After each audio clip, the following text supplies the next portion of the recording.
el más exitoso, el más influyente, el más dotado, el más eficaz. Algunas revistas hacen estudios periódicos y publican informes amplios calificando cuidadosamente a los pastores por la membresía de la iglesia, asistencia a los cultos de adoración, tamaño del equipo ministerial, títulos académicos y honorarios, libros y artículos escritos, número de mensajes pronunciados en conferencias y convenciones, etcétera. A pesar de lo popular que sea esta práctica, es muy ofensiva para Dios, dice MacArthur.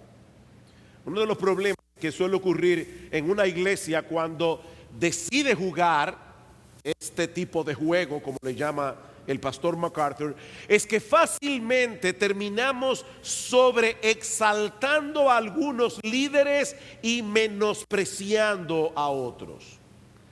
Y eso fue precisamente lo que ocurrió en la iglesia de Corinto, como hemos visto ya en los mensajes anteriores. Vayan conmigo a 1 Corintios capítulo 4, que es el pasaje que vamos a estudiar en la mañana de hoy. Pero escuchen lo que dice Pablo en el versículo 6, hablando de este tema. Dice: pero esto, hermanos, lo que él ha venido diciendo acerca de este asunto de evaluar a los pastores, lo he presentado como ejemplo en mí y en Apolos por amor de vosotros, para que en nosotros aprendáis a no pensar más de lo que está escrito.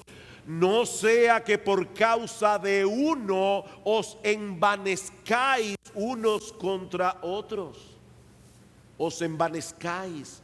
Los creyentes en Corinto se habían dividido en diversas facciones, en diversos grupos en la iglesia. Como hemos visto ya, algunos decían: yo soy de Pablo, y otro decía: no, yo soy de Apolos, y otro: yo soy de Pedro. Y entonces había un cuarto grupo que lo más seguro pensaban que eran los más espirituales, porque estos parecen que decían: y nosotros no seguimos a ningún hombre, sino que solamente seguimos a Jesucristo.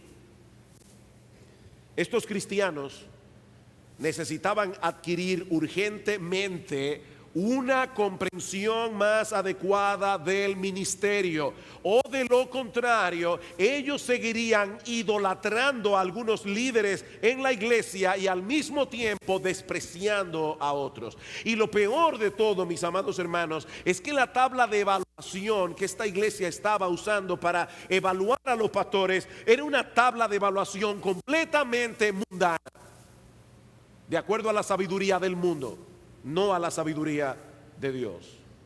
En el capítulo 4, el apóstol Pablo aborda este problema, proveyéndonos algunas enseñanzas fundamentales que nos ayudarán a evaluar el liderazgo de la iglesia conforme a la perspectiva de Dios, no conforme a la perspectiva del mundo. Yo estaba pensando que esta es una de las ventajas que tiene la predicación expositiva cuando uno toma un libro de la Biblia y va capítulo por capítulo, y es que hay algunas cosas que difícilmente un pastor escogería para predicar, a menos que no sea en un contexto como este, en una serie expositiva de sermones. Lo primero que Pablo nos hace ver, yo no sé si soy yo que me estoy oyendo mal, pero me da la impresión de que a veces se va la voz. Sí, se está yendo la voz. ¿Es la pila?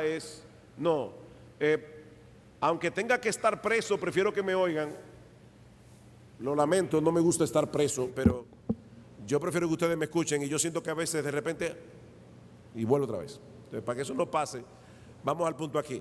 Pablo nos da tres enseñanzas fundamentales en este pasaje, a través de las cuales nosotros podemos hacer una evaluación adecuada, una evaluación correcta desde la perspectiva de Dios de lo que debe ser un ministerio cristiano. Y la primera enseñanza es que el verdadero liderazgo cristiano se reconoce por ser un portavoz del mensaje de la cruz. El verdadero liderazgo cristiano se reconoce por ser un portavoz del mensaje de la cruz. 1 Corintios 4, 1 al 7. Dice Pablo: así pues, téngannos los hombres por servidores de Cristo y administradores de los misterios de Dios. Ahora bien, se requiere de los administradores que cada uno sea hallado fiel. Yo en muy poco tengo el ser juzgado por vosotros o por tribunal humano, y ni aun yo me juzgo a mí mismo. Porque aunque de nada tengo mala conciencia, no por eso soy justificado, pero el que me juzga es el Señor. Así que no juzguéis nada antes de tiempo hasta que venga el Señor, el cual aclarará también lo oculto de las tinieblas y manifestará las intenciones de los corazones. Y entonces cada uno recibirá su alabanza de Dios. Pero esto, hermanos, lo he presentado como ejemplo en mí y en Apolos por amor de vosotros, para que en nosotros aprendáis a no pensar más de lo que está escrito, no sea que por causa de uno os envanezcáis unos contra otro. Porque ¿quién te distingue? ¿O qué tienes que no hayas recibido? Y si lo recibiste, ¿por qué te glorías como si no lo hubieras recibido? Lo primero que hace Pablo aquí en este pasaje es hacerle ver a los corintios que los ministros del evangelio no somos parte de una élite súper espiritual que se encuentra por encima del resto de los demás mortales. No, nosotros somos simple y llanamente siervos del Dios Altísimo. Eso es lo que somos, amados hermanos. Somos siervos y hemos sido llamados, hemos sido equipados por Dios para llevar a cabo una tarea muy específica. Nosotros debemos administrar los misterios de Dios. ¿Y eso qué significa? Bueno, nosotros hemos dicho muchas veces desde este púlpito que la palabra misterio, cuando se usa en el Nuevo Testamento, no se usa para referirse a algo misterioso en el sentido en que nosotros solemos usar la palabra. La palabra misterio se usa en el Nuevo Testamento para referirse a ese conjunto de verdades que nosotros de ninguna manera podríamos descubrir por nosotros mismos. Son verdades que solo podemos conocer por revelación de Dios.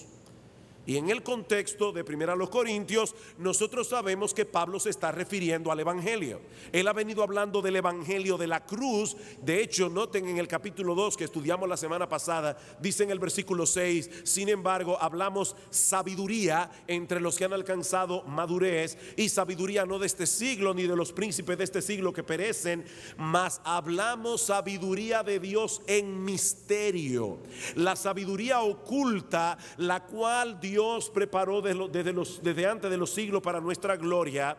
Y ahora escuchen: la que ninguno de los príncipes de este siglo conoció, porque si la hubieran conocido nunca habrían crucificado al Señor de gloria. ¿Qué es entonces lo que Pablo está diciendo aquí?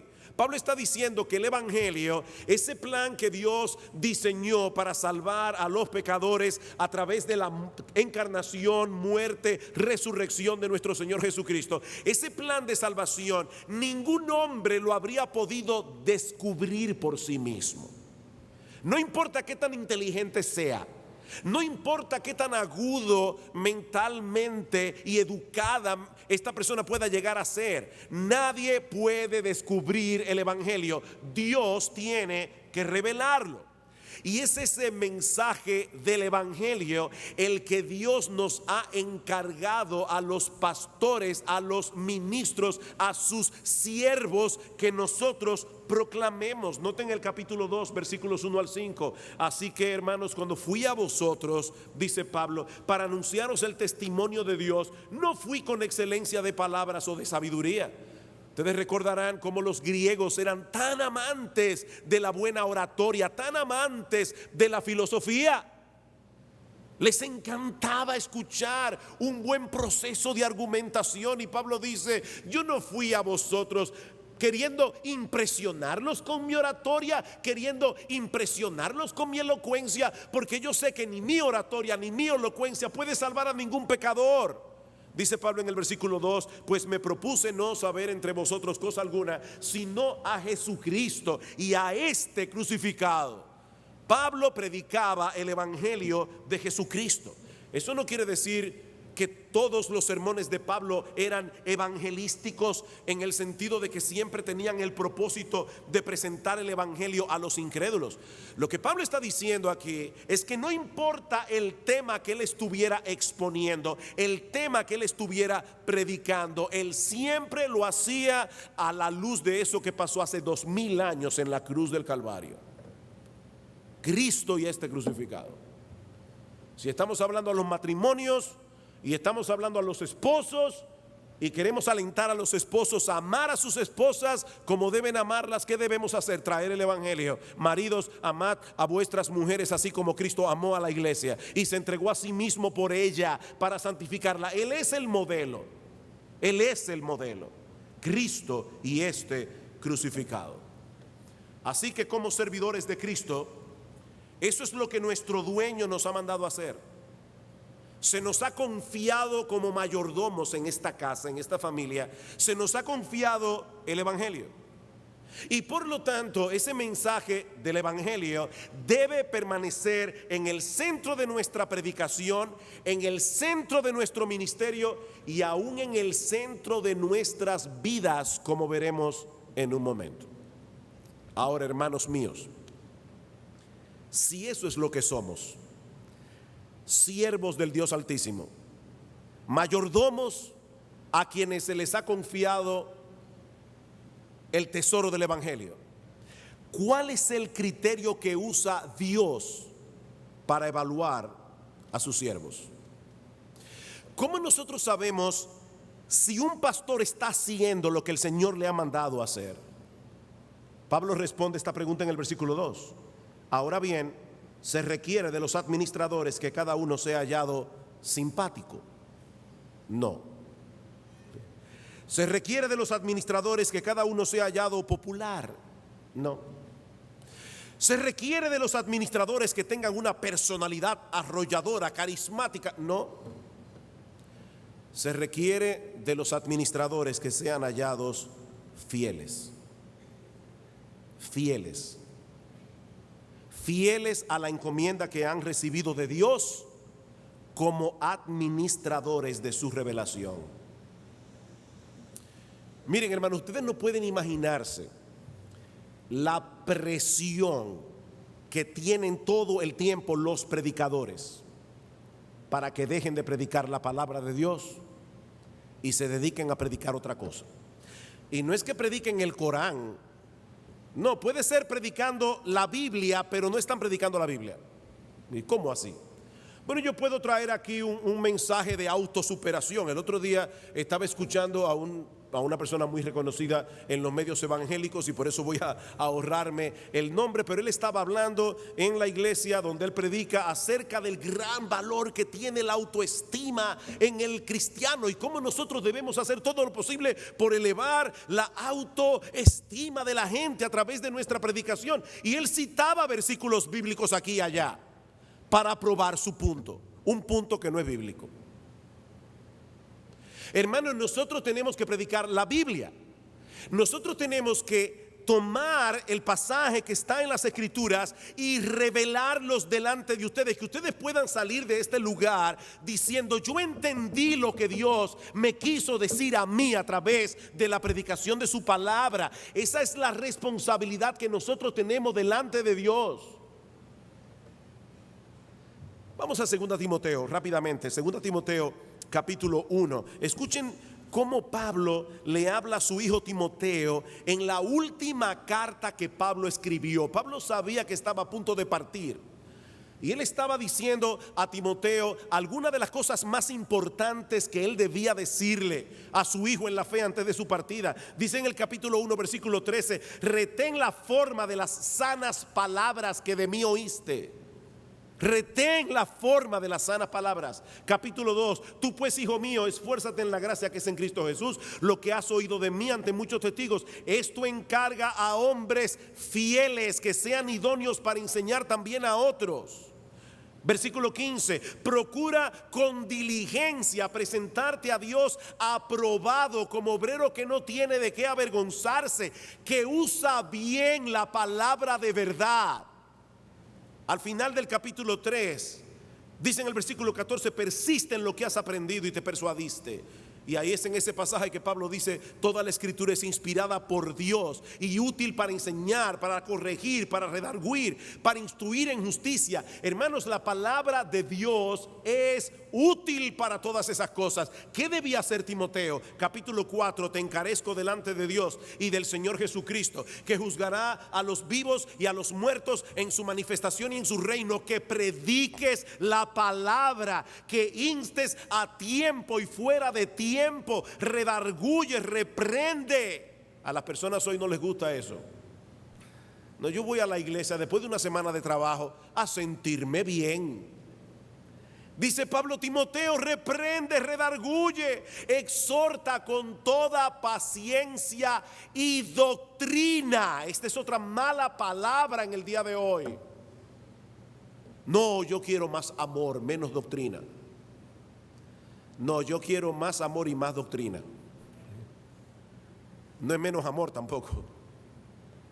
¿Qué sigue diciendo Pablo? ¿Sabes, Timoteo, por qué te digo todo esto? Porque vendrá tiempo cuando no sufrirán la sana doctrina, sino que teniendo comezón de oír, se amontonarán maestros conforme a sus propias concupiscencias. En otras palabras, Pablo está diciendo, Timoteo, ¿sabes por qué te estoy urgiendo a que prediques la palabra? Porque va a llegar un momento en que la gente en las iglesias lo que van a querer es que les rasquen por donde le pica.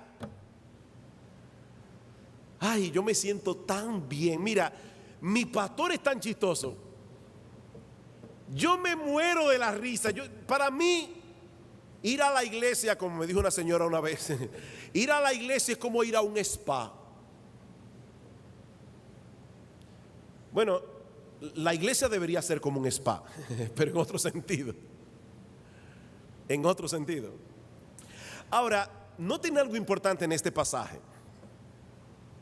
Pablo dice que los administradores deben ser hallados fieles. La pregunta es, ¿ante quién son responsables los pastores de ser hallados fieles?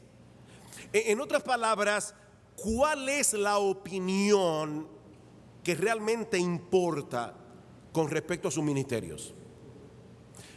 Yo no sé, me imagino que la mayoría de ustedes han oído esta adivinanza. ¿De qué color era el caballo blanco de Napoleón? ¿La han oído, verdad? Bueno, blanco. ¿De qué color era el caballo blanco de Napoleón? La respuesta está en la pregunta. Bueno, es algo similar lo que yo estoy preguntando aquí. Yo estoy preguntando, ¿ante quién son responsables los siervos de Cristo? Ante Cristo. Los siervos de Cristo son responsables ante Cristo. ¿Qué quiere decir esto tan profundo que yo acabo de decir? Bueno, esto quiere decir, hermanos, que a final de cuentas importa muy poco la evaluación que las personas hagan de nuestros ministerios. Si el Señor nos tiene por fieles, porque nos hemos mantenido fieles, apegados a la encomienda que Él nos dio de administrar sus misterios, de predicar su palabra, de enseñar todo el consejo de Dios, es esa evaluación de Cristo la que prevalecerá y la que importará a final de cuentas. No importa que el mundo entero nos dé la espalda. Ahora, esto también funciona al revés. Esto funciona al revés. También importa muy poco que nosotros ganemos un concurso de popularidad dentro y fuera de la iglesia si Cristo no nos tiene por fieles. Mis amados hermanos, toda esa admiración del mundo tampoco sirve para nada. La única opinión que importa es la opinión de Cristo. Es por eso que Pablo sigue diciendo en 1 Corintios 4, en el versículo 3, dice él: yo en muy poco tengo el ser juzgado por vosotros o por tribunal humano. Y ahora escuchen, y ni aún yo me juzgo a mí mismo. Ni aún yo me juzgo a mí mismo. En otras palabras, ni siquiera importa mucho la evaluación que yo haga de mí mismo. Hermanos pastores que están aquí, líderes en todo el sentido de la palabra, nosotros debemos trabajar para el Señor con nuestros ojos puestos en aquel día, cuando estemos en la presencia del Señor y escuchemos de su boca: bien, buen siervo y fiel. Eso es lo único que importa. Si el Señor en aquel día no nos dice, bien, buen siervo y fiel, todo lo que nosotros hicimos con nuestros ministerios se quemará como heno, paja y hojarasca. Ahora, hermanos, no me malentiendan, por favor. Eso no quiere decir que los siervos del Señor no tengamos la obligación de examinarnos a nosotros mismos. El mismo Pablo dice que nosotros debemos examinarnos, aún los cristianos, según a los Corintios capítulo 13 versículo 5, aún para saber si estamos en la fe. El problema aquí no es el autoexamen. Lo que Pablo está diciendo es que el resultado de la evaluación que nosotros hacemos de nosotros mismos no es un resultado absoluto, porque nuestro corazón puede engañarnos. O sea, la única evaluación que es objetiva es la que hace Cristo. Por eso dice en el versículo 4, porque aunque de nada tengo mala conciencia, o sea, Pablo está diciendo, yo me miro a mí mismo y yo no me veo sirviendo al Señor por motivaciones indignas, ni me veo a mí mismo ocultando pecados. Mis pecados yo lo confieso al Señor, pero aunque yo no tengo de nada una mala conciencia, no por eso soy justificado. El que me juzgue es el Señor.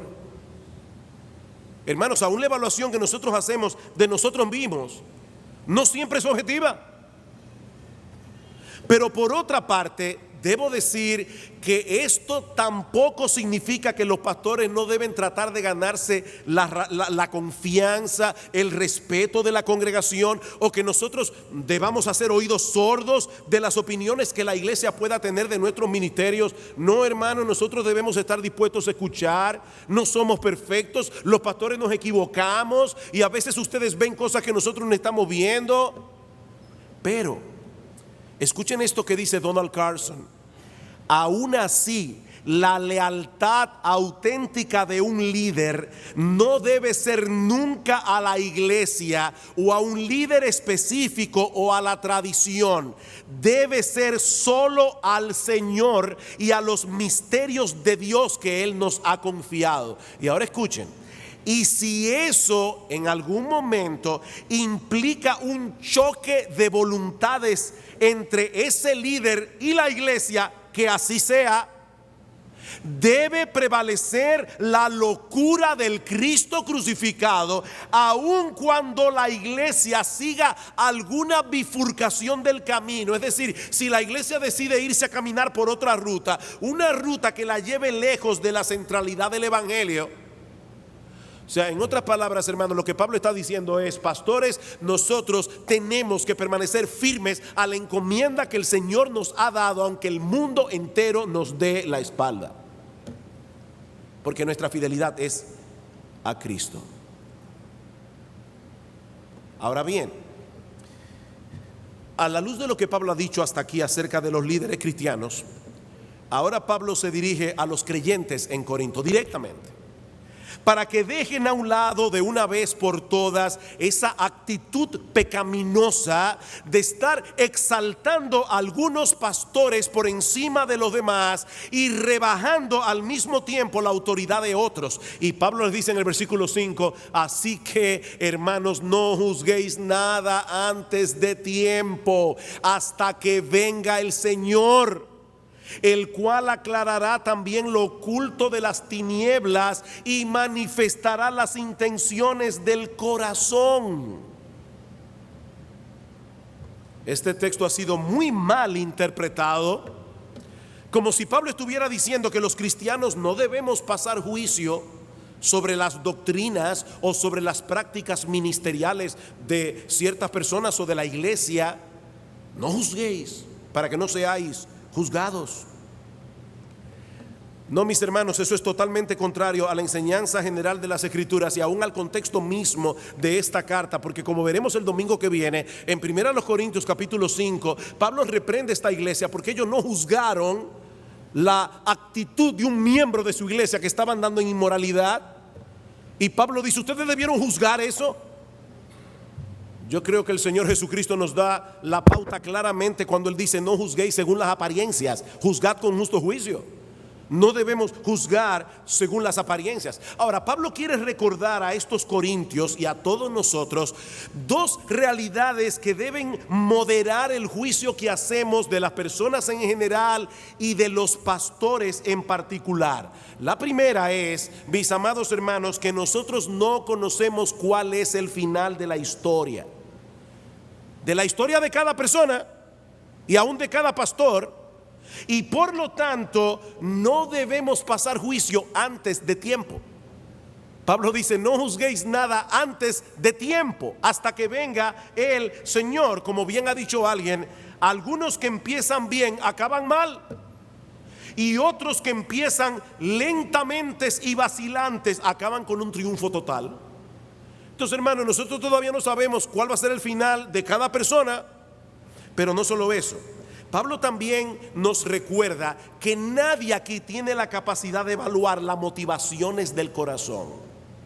Y por lo tanto, nuestro juicio siempre será sumamente limitado. Mis hermanos, es el Señor en su segunda venida el que aclarará lo oculto de las tinieblas y manifestará las intenciones de los corazones. Amados hermanos, no juguemos a ser Dios. Yo sé por qué fue que el hermano no me saludó. Él tiene un problema conmigo. Él se cree superior y él entra a la iglesia como un príncipe. De verdad, hermanos, tú sabes por qué ese hermano o esa hermana no te saludó. Tú eres adivino. Lo único que tú sabes es que no te saludó. El por qué solo lo sabe Dios. ¿Y saben cuántos problemas ocurren en la iglesia porque las personas están tratando de interpretar el movimiento del corazón? Mis hermanos, tengamos mucho cuidado por la forma como evaluamos a los demás, como si nosotros tuviéramos la capacidad que tiene Dios de conocer el corazón de los hombres, y más aún asumiendo en ocasiones un juicio más severo que el de Dios. Mis hermanos, ¿ustedes se dieron cuenta cómo termina Pablo el versículo 5? Pablo viene hablando de que todos pasaremos algún día por el escrutinio de Dios. Cualquiera esperaría que el texto terminara diciendo: cuando el Señor aclare lo oculto de las tinieblas y las intenciones de los corazones, cada cual recibirá la reprensión que le corresponde. Pero eso no es lo que el texto dice. Pablo dice aquí que cuando el Señor vuelva y aclare el oculto de las tinieblas y manifieste las intenciones de los corazones, cada uno recibirá su alabanza de Dios. Hay personas en la iglesia que son incapaces de alabar a otros. Dios lo hará en aquel día. Me encantó este comentario de Carson. Dice él: ¡qué maravilla! El Rey del universo, el soberano que ha soportado nuestra constante rebelión y nos ha buscado al precio de la muerte de su Hijo, remata nuestra redención alabándonos.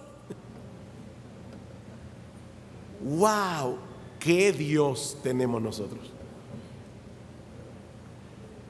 Yo le he dicho otras veces que nosotros los padres, a veces cuando llegan nuestros hijos con un dibujito que hicieron, que un rayito, una bolita y dos rayitas, y ¿quién qué es eso? Eso eres tú, papi. Y nosotros lo ponemos en la nevera. Obra de arte de nuestro niño de 4 años. Miren, hermanos, el mejor esfuerzo que nosotros hacemos para Dios es un disparate delante de Él en comparación con lo que Él puede hacer. Pero ¿saben lo que pasará cuando nosotros lleguemos al cielo? Que en la nevera de la cocina de Dios vamos a encontrar muchos de nuestros dibujos pegados en la puerta. Ese es nuestro Dios. Ese es nuestro Dios. Querido hermano, Querida hermana, ¿alguna vez tú te has puesto a pensar en el hecho de que esa persona a la que tú vives criticando puede ser que en el día del juicio sea alabada por Dios? Piensa eso. Piensa eso. Eso no quiere decir que los líderes cristianos estén por encima de toda reprensión. Recuerden que Pablo tuvo que reprender a Pedro y a Bernabé en Antioquía, dice en Gálatas capítulo 2 versículo 14, porque se estaban comportando como hipócritas delante de la iglesia. No, los cristianos debemos tener discernimiento al evaluar las doctrinas, al evaluar las prácticas ministeriales de un pastor o de alguna iglesia. Y algunas de esas doctrinas, algunas de esas prácticas tendrán que ser expuestas como un error a la luz de lo que entendemos que la palabra de Dios enseña. Pero no es de eso que Pablo está hablando aquí. Lo que Pablo está condenando, como dice Carson, es ese tipo de juicio que descalifica a un líder cristiano simplemente porque no encaja en mi esquema o porque parece competir con mi gurú favorito. Es de eso que Pablo está hablando aquí. Mis hermanos, cuando nos comportamos de ese modo, estamos yendo más allá de lo que la palabra de Dios nos permite llegar. Versículo 6. Pero esto, hermanos, lo he presentado como ejemplo en mí, en Apolos, por amor de vosotros, para que en nosotros aprendáis a no pensar más de lo que está escrito. No sea que por causa de uno os envanezcáis unos contra otros. Pero no solamente eso, piensen, mis hermanos, que nos estamos olvidando que si alguna bendición hemos recibido de parte de algún siervo del Señor, o si algunos hermanos en la iglesia han recibido alguna bendición por medio tuyo, al final de cuentas, ¿de quién es esa bendición? Es de Dios. Nosotros somos simples instrumentos, nosotros somos simples medios a través de los cuales Dios bendice. Por eso dice en el versículo 7, porque ¿quién te distingue? ¿O qué tienes que no hayas recibido? Y si lo recibiste, ¿por qué te glorías como si no lo hubieras recibido? Me encantó la ilustración que usó Miguel Núñez en una de sus conferencias en Por Su Causa. Dice que había un pajarito carpintero que está dándole a un árbol, a un tronco, y de repente cae un rayo del cielo, ¡boom! Y el árbol se cae y dice el pajarito, ¡wow, qué poder!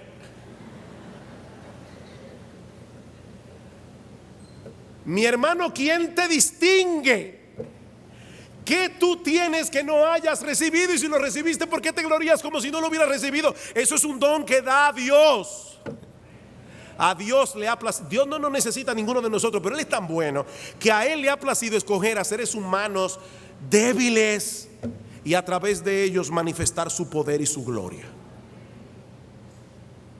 He ahí el primer elemento que Pablo nos provee para evaluar el ministerio desde la perspectiva de Dios y no desde la perspectiva del mundo. El verdadero líder cristiano es un portavoz del mensaje de la cruz.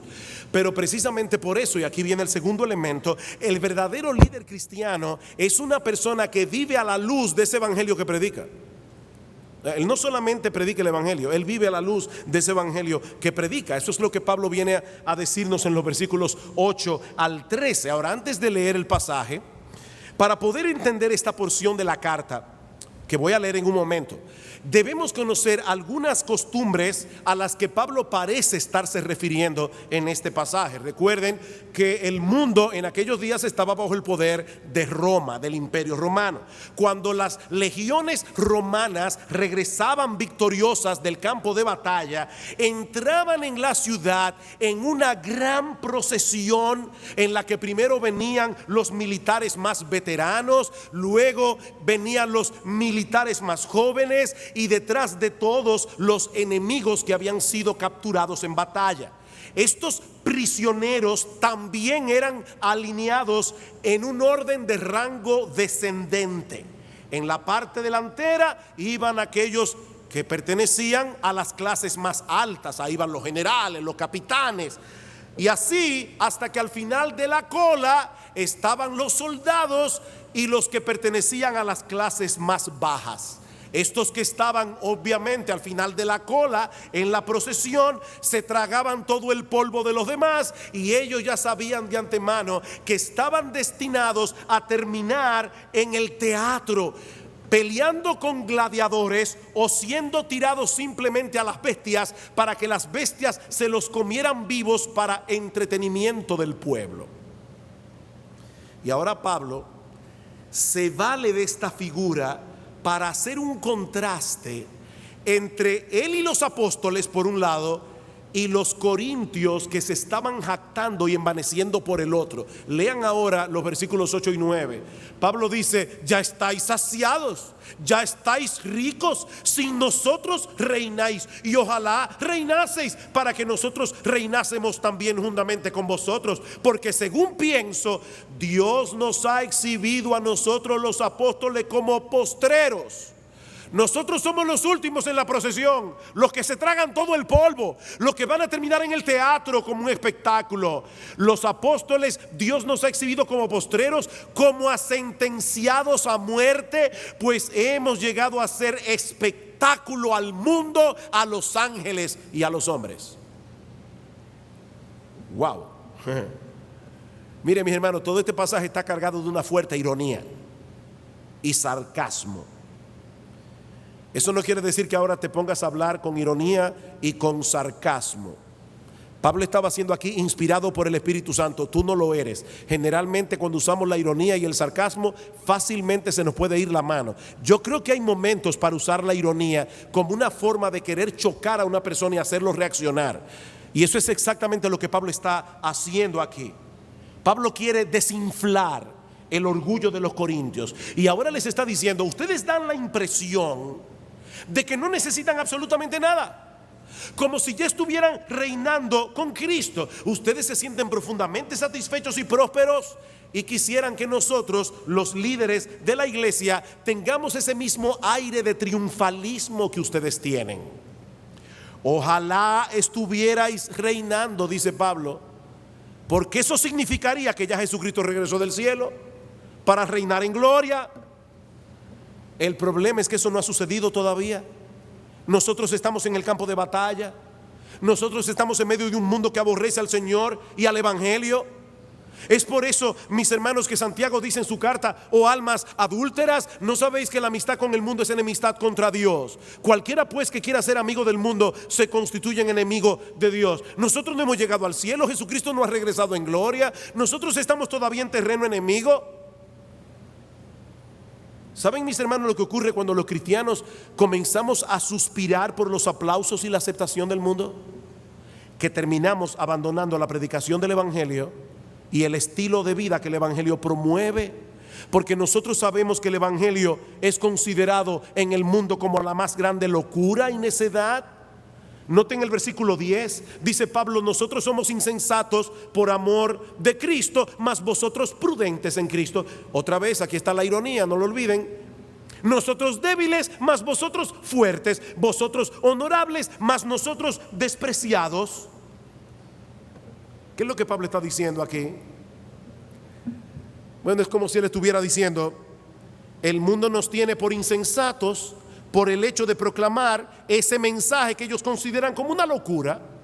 Ustedes, en cambio, en su afán de mantener vuestra reputación de gente sensata, ustedes parecen estar dispuestos a poner a un lado el Evangelio, a poner a un lado la sabiduría de Dios que se manifiesta en ese Evangelio, y volver a abrazar la sabiduría del mundo. Ahora, si ustedes hacen eso, dice Pablo en otras palabras, ¿quién es el necio aquí? No sé si captaron el asunto. Recuerden que una ironía es decir lo contrario en una forma irónica. O sea, Pablo dice: nosotros somos insensatos y ustedes los prudentes. ¿No será al revés? Que ustedes son los necios que están queriendo ahora abandonar el Evangelio para volver a abrazar la pompa, el brillo, la fama, la popularidad del mundo. A veces los cristianos queremos quitarnos de encima el ropaje evangélico. Y mira, mi hermano, déjame decirte algo. Si a ti nunca te ha pasado eso, te felicito. Yo lamentablemente y para mi vergüenza no puedo decir lo mismo.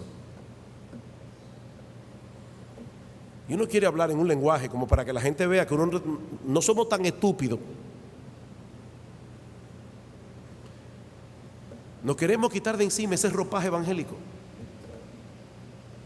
Porque ese ropaje no tiene mucho brillo en el mundo, hermanos. ¿Y saben lo que terminamos siendo?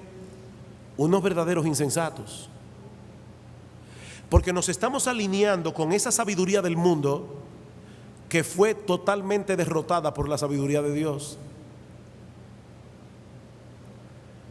Decíamos la semana pasada que las autoridades de este mundo se creyeron muy sabias y muy astutas cuando finalmente lograron condenar a muerte a Jesús. ¡Qué victoria! En estos días estaba viendo con mis nietos las Crónicas de Narnia otra vez. La bruja, el león y el ropero. Qué escena tan fuerte cuando la bruja mata a Aslan. Y cómo se ven todos esos monstruos horribles gozándose en haber matado a Cristo. Tuvimos victoria. Pero ¿saben lo que estaba pasando ahí? Que gracias a esa necedad del mundo, ellos sin saberlo estaban llevando a cabo el plan de Dios. La sabiduría del mundo fue derrotada en la cruz. Dios ganó perdiendo. Así que, hermanos, que el mundo piense lo que le dé la gana, que el mundo piense lo que quiera. La realidad del caso es que al haber abrazado el evangelio de la cruz con todo nuestro corazón, los cristianos nos hemos alineado a la sabiduría y el poder de Dios, que es infinitamente más sabio y más poderoso que cualquier hombre. Pero eso tendrá un costo en este mundo. Sigue diciendo Pablo, versículo 11, hasta ahora padecemos hambre, tenemos sed, estamos desnudos, somos abofeteados, no tenemos morada fija, nos fatigamos trabajando con nuestras propias manos, nos maldicen y bendecimos, padecemos persecución y la soportamos, nos difaman y rogamos. Hemos venido a ser hasta ahora como la escoria, la basura del mundo, el desecho de todos. Ese es el precio que muchas veces tenemos que pagar por el evangelio. Miren, hermanos, seguir a ese Cristo que fue rechazado por el mundo tiene un costo. Proclamar el mensaje del evangelio de la cruz, que el mundo considera una locura, una necedad, una tontería, hermanos, eso tiene un costo. Pero si en verdad somos cristianos, debemos estar dispuestos a salir de nuestra zona de seguridad para llevar a cabo el ministerio que el Señor le ha asignado a cada uno. No todos tendremos que sufrir en el mismo grado. No todos tendremos que ministrar en las mismas circunstancias, pero mi amado hermano, mi amada hermana, si tú eres cristiano, todos debemos estar dispuestos a pagar el precio que sea, para escuchar al final, en aquel día, las benditas palabras de nuestro bendito Salvador: bien, buen siervo y fiel.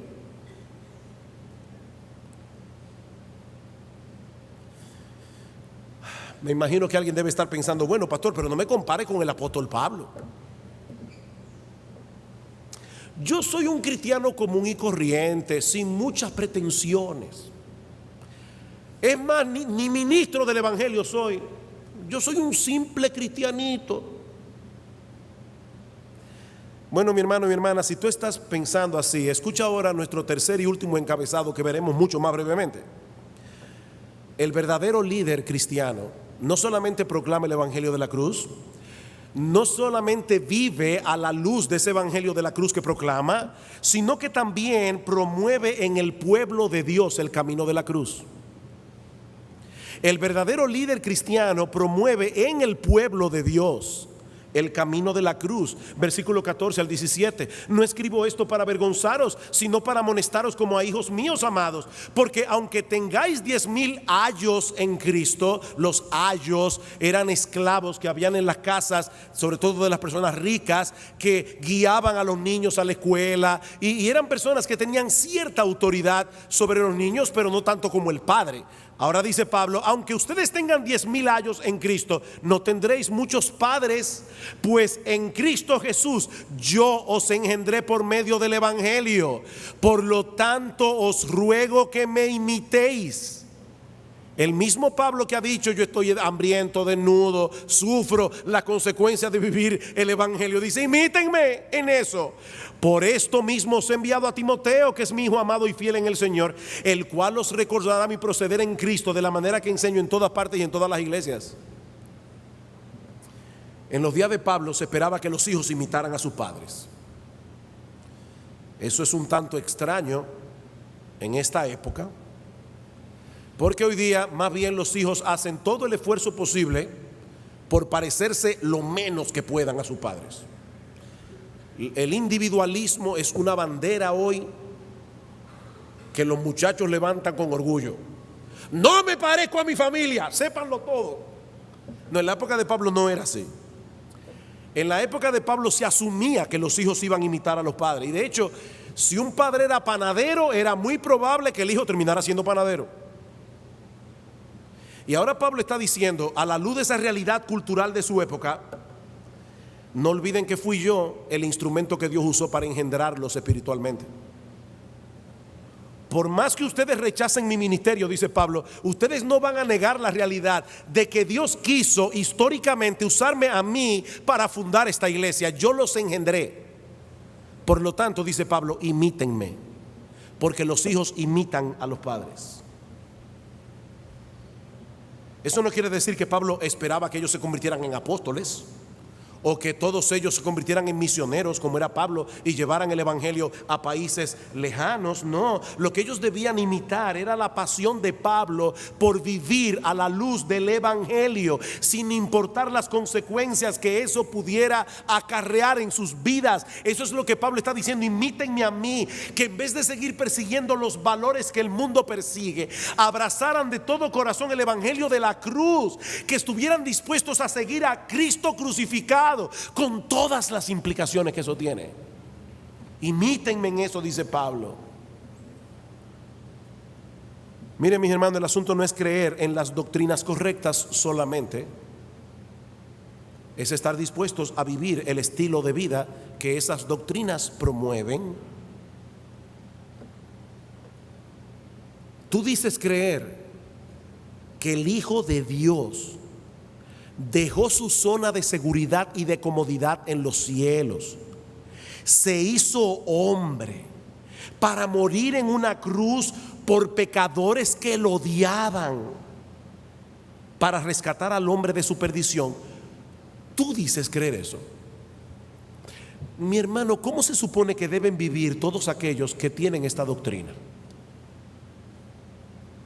¿Es acaso congruente? ¿Es acaso congruente ver a un cristiano suspirar por las mismas cosas que el mundo suspira? ¿Es eso congruente? Sobre todo a la luz de lo que Cristo hizo para rescatarnos de esa esclavitud. Muchas veces leemos la vida de hombres como el apóstol Pablo, como Adoniram Hudson, como Hudson Taylor, William Carey y muchísimos hombres de Dios de la historia, y nos sorprendemos cómo esas personas pudieron vivir así, cómo pudieron poner a un lado la comodidad, cómo pudieron entregar sus vidas, arriesgarse aún a morir por causa de Cristo. ¿Saben algo, hermanos? Esos cristianos simplemente fueron consecuentes con las doctrinas que profesaban creer. Por eso decía Livingstone que se fue al África a predicar el evangelio, y cuando murió, antes de morir, él pidió que por favor enterraran su corazón en África. Y Livingstone decía, a cada rato me preguntan cómo yo pude haber hecho este sacrificio, y yo les digo, yo no he hecho ningún sacrificio. Yo no he hecho ningún sacrificio. Esos cristianos simplemente fueron consecuentes con sus doctrinas. Y esto era tan importante para Pablo que le dice en el versículo 17: por esto mismo os he enviado a Timoteo. ¿Saben para qué lo envió? Dice que es mi hijo amado y fiel en el Señor, para que les recuerde mi proceder en Cristo. Para mí es tan importante que ustedes me imiten en esto, que yo envié a Timoteo no para que dé un curso de teología sistemática. Y yo, por supuesto, no estoy para nada en contra de un curso de teología sistemática, ustedes me conocen. Pero Pablo está diciendo: yo envié a Timoteo para que él les muestre a ustedes cómo es que yo he vivido, para que ustedes puedan imitarme a mí.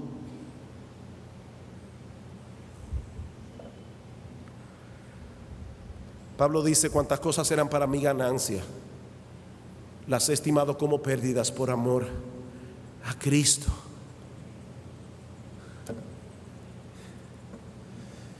Por supuesto, Pablo estaba consciente de que no todos iban a reaccionar a la carta de él como debían reaccionar. Y por eso concluye este capítulo con una nota de advertencia, versículo 18: mas algunos estáis envanecidos, como si yo nunca hubiese de ir a vosotros, pero iré pronto a vosotros si el Señor quiere. Pablo estaba consciente de lo que dice Santiago: no digas mañana voy aquí, voy allá, si el Señor quiere. Y conoceré no las palabras, sino el poder de los que andan envanecidos, porque el reino de Dios no consiste en palabras, consiste en poder. ¿Qué queréis? ¿Iría vosotros con vara o con amor y espíritu de mansedumbre? Esta palabra suena dura, pero ¿saben qué, hermanos? Lo que vemos allí, una vez más, es el amor de Pablo por esta iglesia. Al punto de estar dispuesto a hacer con los creyentes en Corinto, y sobre todo con estos arrogantes, lo que hace de un padre responsable cuando su hijo se porta mal y no le basta una amonestación. ¿Qué debe hacer el padre? Disciplinarlo. Por supuesto, Pablo no iba a ir con una correa a Corintio, sino con la disciplina eclesiástica, como veremos el domingo que viene. Pero lo que Pablo está diciendo es: yo estoy dispuesto a hacer lo que sea para que ustedes sean una iglesia sana. Tal parece que estos arrogantes en Corinto estaban ganando aceptación como maestros de la palabra. No porque estuvieran predicando fielmente el evangelio, no. Estaban ganando aceptación porque ellos tenían esa capacidad de hablar bien que tanto fascinaba a los corintios. Y ahora Pablo les dice que cuando él vaya a ellos, él se encargará de ponerlos en evidencia. ¿Cómo? ¿Cómo Pablo va a hacer eso? Escuchen una vez más a Donald Carson, cuyo sermón sobre este capítulo me fue de mucha ayuda. Él dice: la simple palabrería no transformará a las personas, pero el evangelio sí. Así que Pablo va a pedirles sus credenciales. ¿A qué personas ha transformado genuinamente vuestra elocuencia, llevándolos a un conocimiento personal del Mesías crucificado? Muéstrenme sus frutos. Como dice Carson, Pablo estaba dispuesto a descubrirlos como lo que eran: bolsas de aire vacías y religiosas. Eso era lo que eran estos arrogantes. He ahí, mis hermanos, la tabla de evaluación con la que nosotros podemos evaluar a los siervos del Señor. El verdadero liderazgo cristiano se reconoce por ser un portavoz del mensaje de la cruz. El verdadero liderazgo cristiano vive a la luz de ese evangelio que predica. El verdadero liderazgo cristiano promueve en el pueblo de Dios el camino de la cruz. Pero ahora yo tengo una última pregunta, o más bien que quiero que noten algo importante. Esto que Pablo escribió sobre el ministerio cristiano se lo dijo una iglesia, no fue a un cuerpo de pastores. Pablo no estaba en una conferencia de pastores. Pablo estaba hablando a la iglesia. ¿Por qué Pablo se empeña en hablar a una iglesia acerca del liderazgo cristiano? Porque es extremadamente importante que una iglesia sepa qué esperar de sus líderes. Es extremadamente importante que una iglesia sepa cómo deben relacionarse con sus líderes. Mis amados hermanos, ¿saben cuántos pastores lamentablemente y vergonzosamente han cedido a la presión de la iglesia? Porque hermanos que no saben qué deben esperar de sus líderes están presionándolos para que cambien su mensaje, para que prediquen de otra cosa. Ay, pastor, yo quisiera ir a la iglesia después de una semana de trabajo y salir descansado de la iglesia. Oiga, pero esos mensajes que ustedes predican ponen a uno a pensar. Sí, a eso es que venimos a la iglesia. Y ya yo se lo dije la semana pasada, lo voy a repetir otra vez porque yo sé que muchos estaban por su causa. Yo creo que los pastores deben hacer todo el esfuerzo que puedan por predicar claramente. Yo creo que los pastores deben hacer todo el esfuerzo que puedan por hacerse entender. Pero hermanos, oír una buena predicación de la palabra de Dios exige esfuerzo. Y no siempre, cuando prediquemos la palabra vamos a predicar sermones que son de aliento. A veces hay sermones que son de reprensión, como esto que Pablo está escribiendo aquí. Así que hermanos, es importante que ustedes como iglesia escuchen lo que deben esperarse, lo que debe esperarse de un liderazgo cristiano, para que cuando nosotros comencemos a apartarnos de ese camino, ustedes nos llamen a capítulo. Porque esta iglesia no es de los pastores, esta iglesia no es de ustedes. Esta iglesia es de Cristo y es a Él y solo a Él a quien nosotros tenemos que dar cuenta. Que Dios nos ayude, hermanos, que Dios nos ayude. Yo doy muchas gracias al Señor, y debo decirlo al final, porque ustedes son una iglesia que más bien nos alientan a predicar el Evangelio. Quiere el Señor mantenerlos así hasta que nuestro Señor Jesucristo regrese en gloria. Vamos a orar. Te damos gracias, Señor, por tu palabra. Ella es viva, eficaz. Ella nos dice exactamente lo que nosotros necesitamos escuchar. Padre, bendice Iglesia Bíblica del Señor Jesucristo. Que tanto sus líderes como sus miembros mostremos a través de nuestra predicación, pero también a través de nuestras vidas, que vivimos centrados en el Evangelio de nuestro Señor Jesucristo. Oh, que Cristo sea el todo en todos, porque te lo pedimos en su nombre. Amén. Iglesia Bíblica del Señor